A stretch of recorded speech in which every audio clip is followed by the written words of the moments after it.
I watched Claire flip through the yearbook with trembling hands, her perfectly manicured nails catching on the glossy pages. When she reached the senior quotes section, her face went white. There, under my name and photo, was the quote she'd stolen from my diary 2 weeks ago, the one she'd already submitted as her own, the one that was supposed to be her ticket to viral fame and a scholarship essay that would seal her acceptance to Yale. How? She whispered, looking up at me with those blue eyes that had fooled everyone into thinking she was the victim, the sweet one, the daughter who deserved everything. I smiled. Magic, Claire. Or maybe just really good planning. See, this was my second time being 18. My second time watching Claire manipulate our parents, steal my achievements, and destroy everything I worked for, but she didn't know that. Nobody did. In my first life, I died at 23, broke and alone in a studio apartment, estranged from my family after they'd chosen Claire's lies over my truth one too many times. I'd overdosed on sleeping pills, not on purpose, but because I was so exhausted from working 3 jobs that I'd lost count of how many I'd taken. The last thing I remembered was the crushing weight of knowing that Claire had married my ex-boyfriend, stolen my business idea, and was living the life that should have been mine, all while our parents praised her for being so creative and entrepreneurial. Then I woke up on my 16th birthday. At first, I thought it was a dream, but as the days passed and I relived conversations I'd had before, watched Claire execute the same manipulations with the same sweet smile, I realized I'd been given something precious, a second chance. And I was going to use it to destroy her. But I'm getting ahead of myself. Let me tell you how we got here, to this moment in the yearbook office with Claire's face crumbling as she realized her perfect plan had backfired spectacularly. It started when we were 8 years old. That's when Mom and Dad brought Claire home from the adoption agency, a blonde, blue-eyed angel who'd lost her parents in a car accident. I was so excited to have a sister. I'd begged for one for years. I imagined braiding her hair, sharing secrets, being best friends forever. What I got was a competitor who'd learned early that vulnerability and tears could weaponize adults against me. Within 6 months, Claire had figured out the game. She'd cry to Mom that I'd hit her. I hadn't. She'd show Dad a torn homework assignment and say I'd ripped it. I hadn't. She'd tell teachers I'd said mean things about them. I hadn't. And because she was the adopted child, the one who'd been through so much, everyone believed her. I learned to be invisible. It was safer that way. But invisibility didn't protect me from Claire's ambition. As we got older, her tactics evolved. She didn't just want to be better than me, she wanted to be me. She'd go through my things when I wasn't home, reading my journals, copying my style, even memorizing my speech patterns. Then she'd present my ideas, my dreams, my very thoughts as her own, always just different enough that I'd sound crazy if I accused her. In my first life, I'd tried to fight back. I'd told our parents about the theft, the manipulation, the lies. They'd sat us both down for a talk where Claire had cried and said she just wanted to be close to me, that she was sorry if she'd accidentally taken things that looked like mine, that she didn't understand why I hated her so much when all she wanted was to be sisters.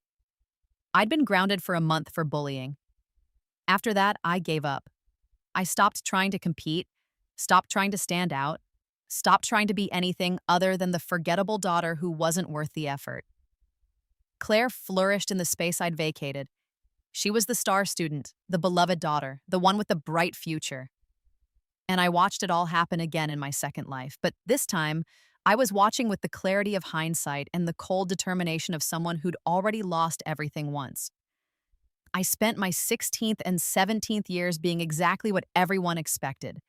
The quiet, mediocre daughter who couldn't quite measure up to brilliant Claire. I let her steal my homework answers and get better grades. I let her take credit for my ideas in group projects. I let her accidentally spill coffee on my college application essays so I'd have to rewrite them at the last minute while she submitted perfect, polished versions. But I was also planning. I kept a secret diary, a real one, not the decoy I left in my drawer for Claire to find. In it, I documented every theft, every manipulation, every lie. I took photos. I recorded conversations. I built a case that would be airtight when the time came. And I submitted my yearbook quote in November of senior year, before the deadline even opened for everyone else.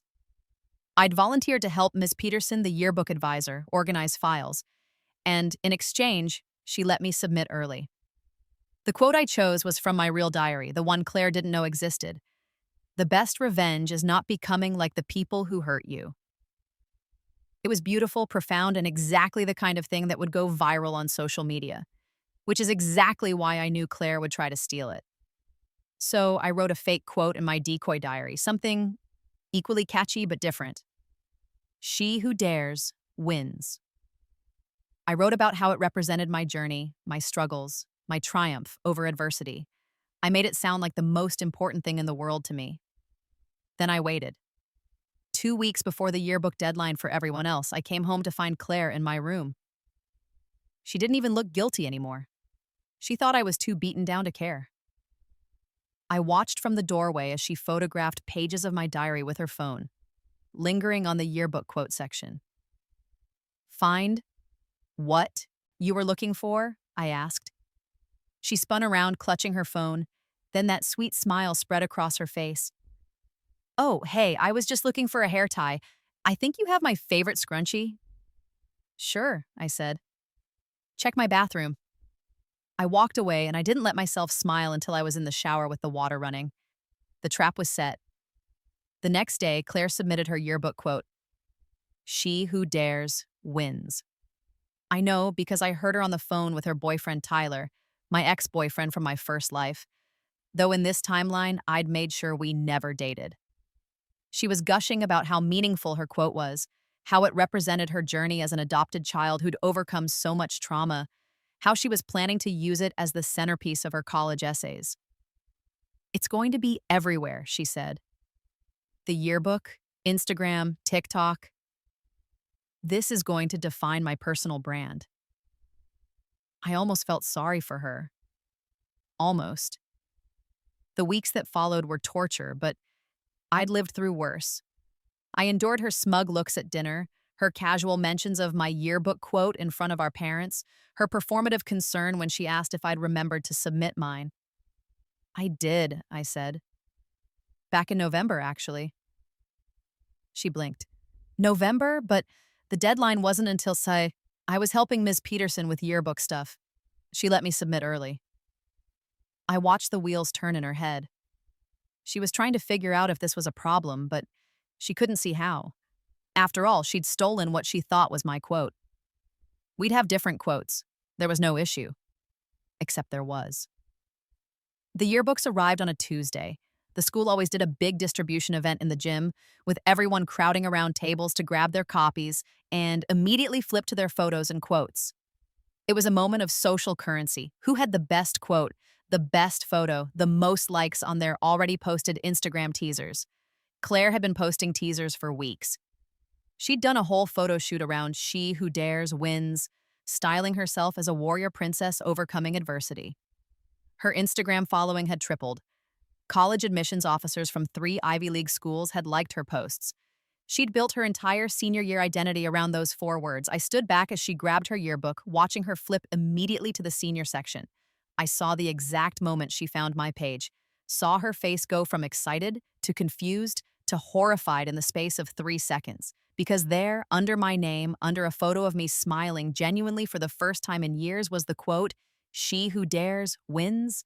And under her name, under her photo was "Error, no quote submitted. See page 147 for details." Page 147 was the corrections and clarifications page.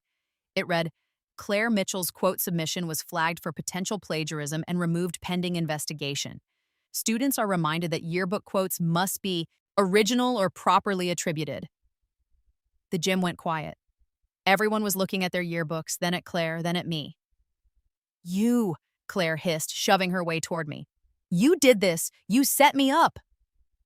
"I submitted my quote in November," I said calmly. "You submitted yours 2 weeks ago. The yearbook staff caught the duplication.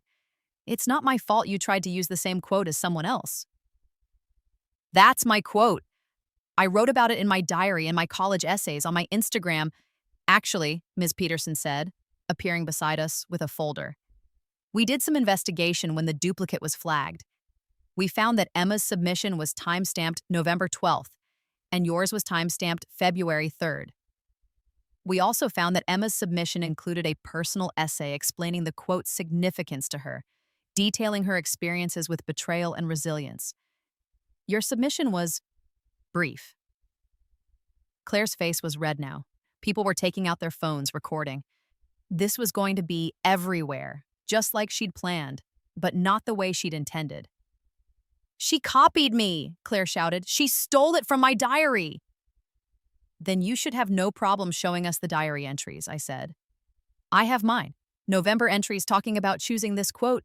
Do you?" Of course she didn't. The diary she'd stolen from was fake. Her real diary, the one I'd found and photographed weeks ago, was full of her actual thoughts, including entries about stealing from me.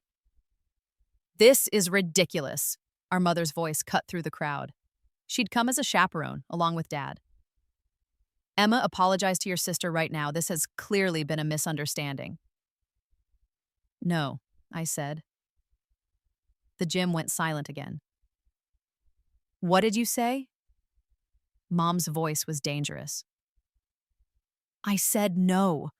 I'm not apologizing for submitting my yearbook quote early and protecting my work. I'm not apologizing for Claire's choices, and I'm definitely not apologizing for finally standing up for myself."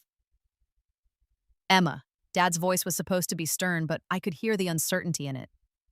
He was starting to see the pieces, starting to remember all the times things didn't quite add up. "Did you know?" "Nah," I said, and my voice was loud enough for everyone to hear. "That Claire has been going through my things since we were 8 years old? That she's stolen my homework, my ideas, my journals, my entire personality? Did you know that she's built her whole identity around being me, but better?" "That's not," Claire started. "I have proof," I said. "Photos, recordings, timestamps. A decade of documentation that I kept because I knew someday I'd need it. Would you like to see?" The silence was deafening. "This is not the place," Mom began. "Actually, it's the perfect place," Ms. Peterson interrupted. "Because this isn't just about a yearbook quote anymore. Emma came to me 3 months ago with concerns about academic integrity. We've been conducting an investigation." This was the part I'd been waiting for. The part I'd carefully orchestrated with Ms. Peterson, Mr. Rodriguez, the principal, and Mrs. Chen, the college counselor.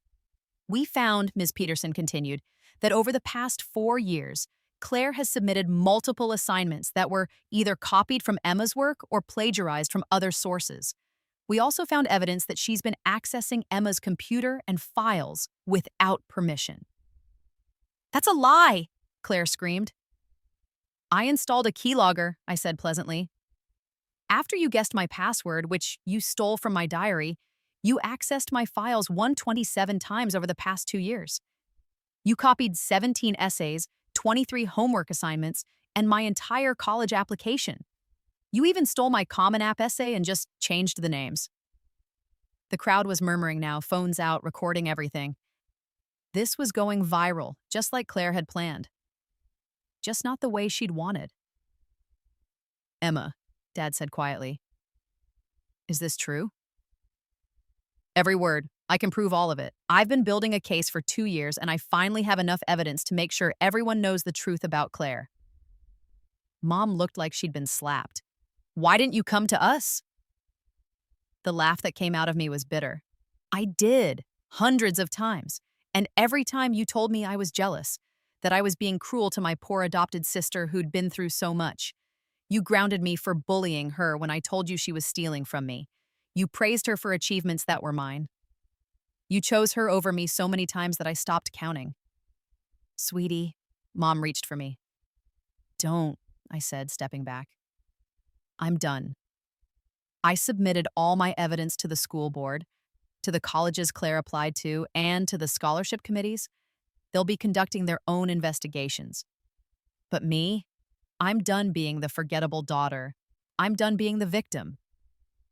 "You've ruined my life," Claire shrieked. "I had everything. Yale, scholarships, Instagram deals.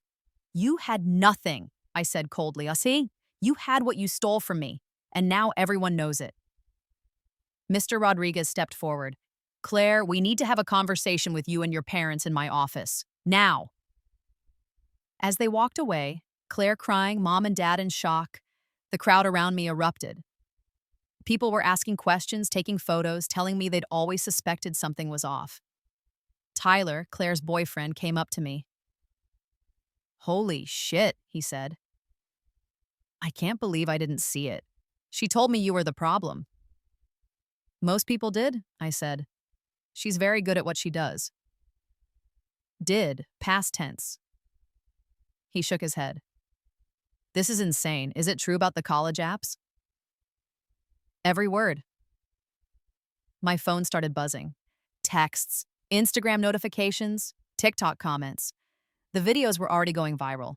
Hashtag Yearbook Gate was trending locally. People were dissecting Claire's Instagram, finding all the inconsistencies, all the stolen ideas. It was beautiful. The aftermath was swift and brutal for Claire. Yale rescinded her acceptance within 48 hours. The other Ivy League schools followed. The scholarship committee asked for their preliminary award back. Her Instagram sponsors dropped her. The local news picked up the story. Local teen exposed for years of plagiarism and identity theft. Claire was destroyed. Mom and dad tried to salvage things, tried to argue that Claire had been traumatized by her adoption, that she deserved understanding and second chances. But the evidence was overwhelming. Every college she'd applied to rejected her. Every scholarship was revoked. She ended up enrolling at community college, living at home under a cloud of shame that followed her everywhere she went online. But here's the thing, I wasn't done. Because in my first life, Claire hadn't just stolen my achievements. She'd stolen my future. She'd married Tyler, stolen my business idea, and built an empire while I rotted. And even though this timeline was different, even though I'd prevented some of that, I needed to make sure it could never happen again. So I'd been planning something bigger. Remember how I said I died broke and alone in my first life? That wasn't quite the whole truth. I died broke and alone despite being the rightful heir to my grandmother's fortune. My grandmother, my mom's mother, had been a successful businesswoman. She'd built a tech company in the 1980s and sold it for hundreds of millions.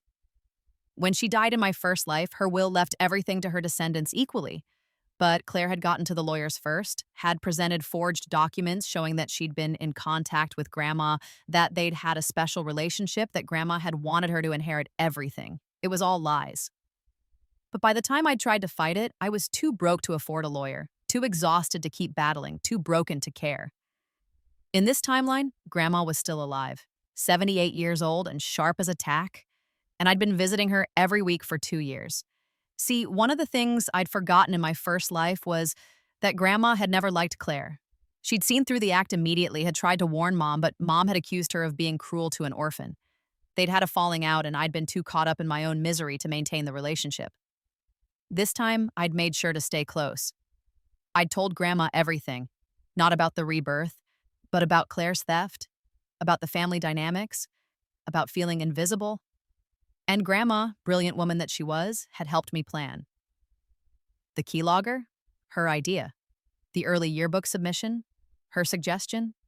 The documentation protocol? Her design. Grandma had spent 40 years in cutthroat business. She knew how to destroy someone who'd wronged you, and she knew how to do it legally and permanently. 2 weeks after the yearbook incident, Grandma called a family meeting at her house. Mom, Dad, Claire, and me. We gathered in her study, a room I'd always loved, filled with books and awards and photos of her glory days. "I've been watching this family very carefully," Grandma said without preamble, "and I've realized I made a mistake leaving my estate to be divided equally among my descendants." Mom went white. "Mother, please, I'm not finished. I've also realized that one of my granddaughters has been lying to me for years about her relationship with her sister, has been manipulating this entire family, and has been stealing from the child who is actually my blood." Claire tried to speak, but Grandma held up a hand. "I've changed my will. Emma is now my sole heir. She will inherit everything, the money, the properties, the stock portfolios, all of it. Claire will receive nothing. And Sarah, my dear daughter, I'm cutting your inheritance by 75% for allowing this abuse to continue under your roof." "You can't," Mom started. I absolutely can. I've already had the papers drawn up and signed. My lawyer is here to witness this conversation. She gestured to a man I hadn't noticed sitting in the corner. I wanted you all to know exactly why I've made this decision. I wanted Claire to know that her actions have consequences, and I wanted Emma to know that someone sees her, values her, and will not let her be erased. I felt tears burning in my eyes. In my first life, I'd never known that Grandma would have done this, had never known that someone had been in my corner all along. Grandma, I whispered, you've been coming to see me every week for 2 years, sweetheart, helping me with my computer, listening to my stories, just spending time with an old woman.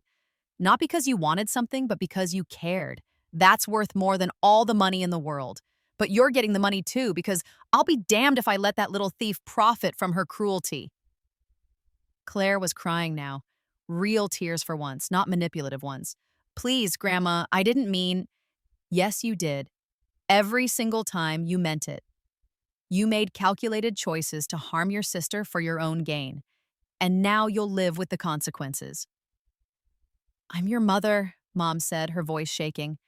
How can you do this to me? How could you do what you did to Emma? Grandma shot back.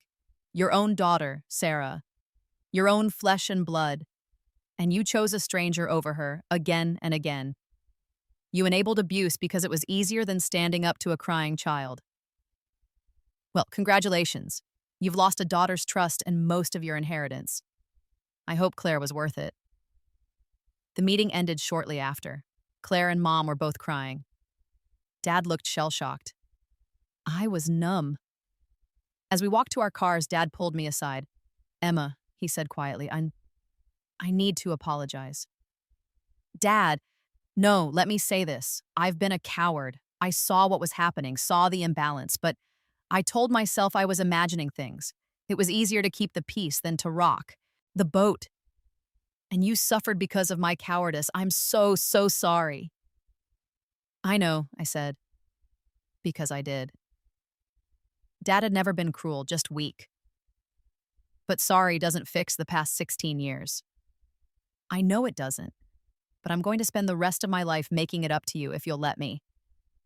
Your mother and I, we need to have some serious conversations. About Claire, about our priorities, about everything. But I want you to know, I see you now. I finally see you. It wasn't enough. It could never be enough. But it was something. Graduation came 3 weeks later. I was valedictorian, something I'd earned legitimately this time, without Claire sabotaging my grades. My speech was about authenticity, about the courage it takes to be yourself in a world that wants to mold you into someone else. I didn't mention Claire by name, but everyone knew. She wasn't there. She'd stopped coming to school after the scandal, finished her credits online. She didn't walk at graduation. Last I heard, she'd deleted all her social media and was seeing a therapist. I almost felt bad for her. Almost. Because here's what I learned in my 2 lives. Some people are victims of their circumstances. They make bad choices because they don't know better, because they're hurt, because they're scared. And some people are predators. They make calculated choices to harm others for personal gain. They see vulnerability and exploit it. They find the broken places in your heart and pour salt in them. Claire was the second kind.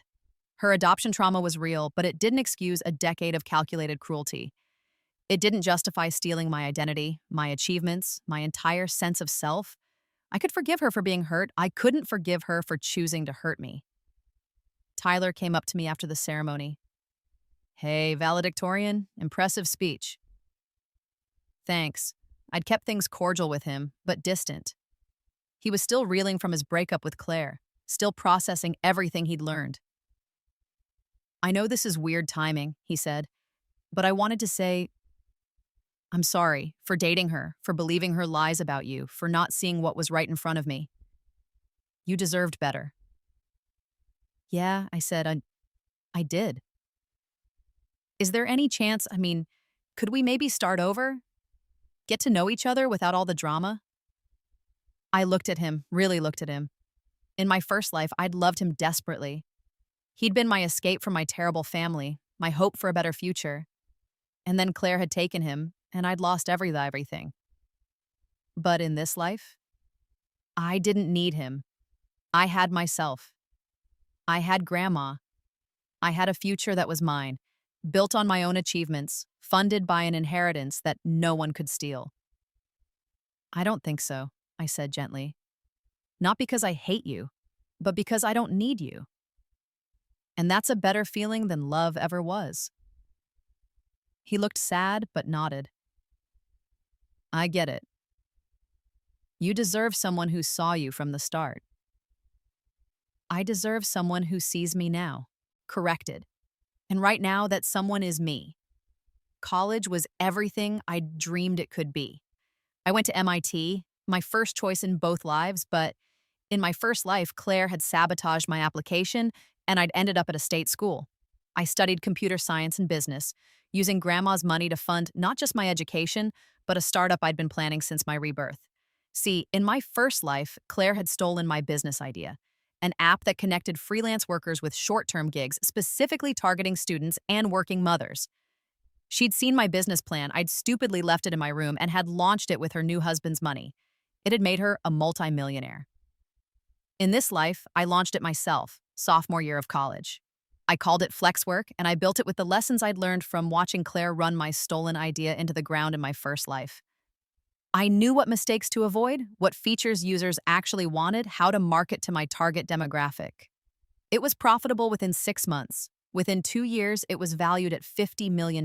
By the time I graduated, I was a legitimate tech entrepreneur featured in Forbes 30/30 size always. Under 30, I'd done it all myself. No theft, no shortcuts, no standing on someone else's shoulders. Just me, my memories, and my determination to never be a victim again. 5 years after graduation, Grandma passed away.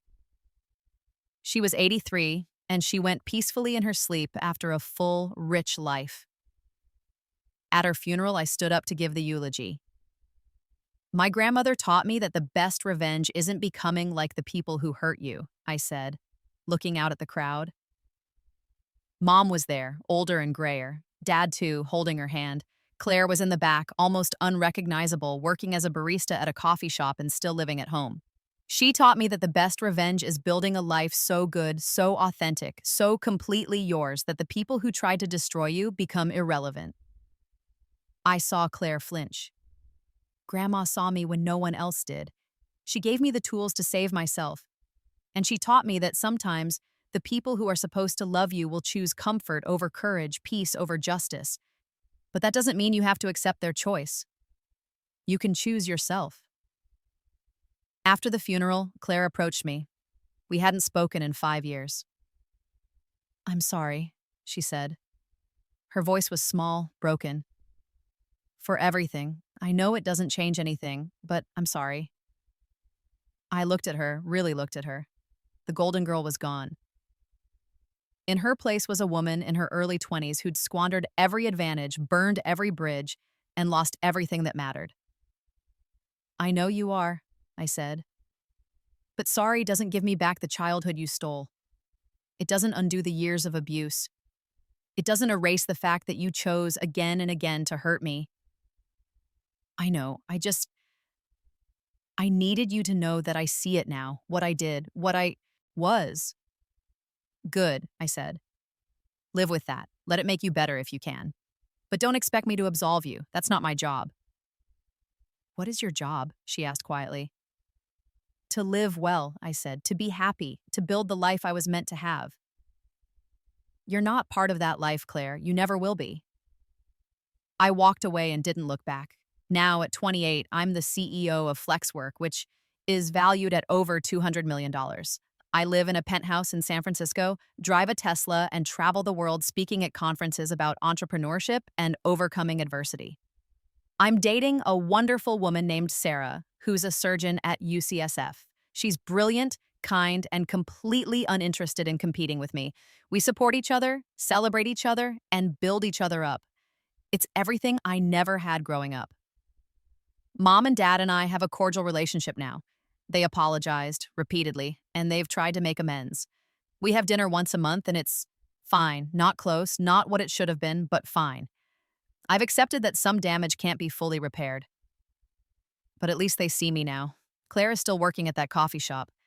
She never went back to college, never rebuilt her social media presence, never recovered from the scandal. Last I heard, she was in therapy and taking medication for depression and anxiety. Part of me, a very small part, feels bad for her, but mostly I feel free.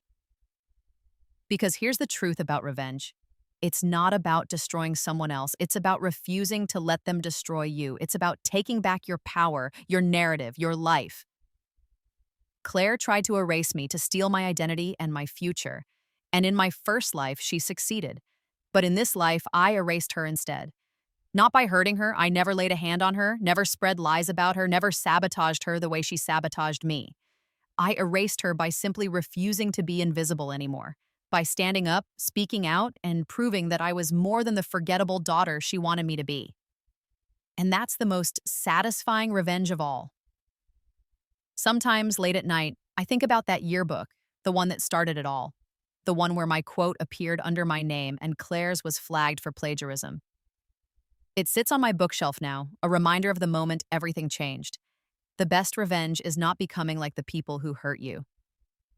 I wrote that quote twice, once in my fake diary, once in my real one. But only the real one made it into the yearbook, submitted months before Claire even knew it existed. She tried to steal my words, my identity, my future. But this time, I was already printed on the page, and there was nothing she could do to erase me. The ending came full circle on what would have been my 29th birthday. I was hosting a charity gala for Flexwork, raising money for scholarships for first-generation college students. The event was at a 5-star hotel in San Francisco, attended by venture capitalists, tech moguls, and media personalities.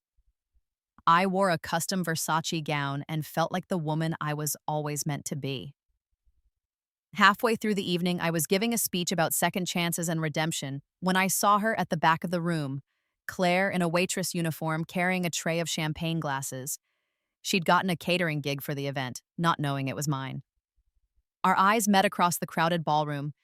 She looked tired, older than her years, carrying the weight of consequences she'd never imagined.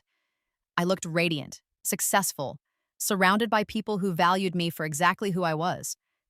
For a moment, I considered going to her, offering some kind of reconciliation, proving I was the bigger person. But then I remembered, I already was the bigger person. I'd built an empire from ashes. I'd turned pain into power. I'd refused to become like her. That was enough. I turned back to my speech, to my life, to my future, the one I'd fought so hard to reclaim. And I let Claire fade into the background where she belonged. Because in the end, the best revenge isn't destroying your enemies. It's becoming so successful, so happy, so completely yourself that they become irrelevant to your story. Claire tried to write me out of the narrative. Instead, I wrote her out of mine. And I lived happily ever after. The end.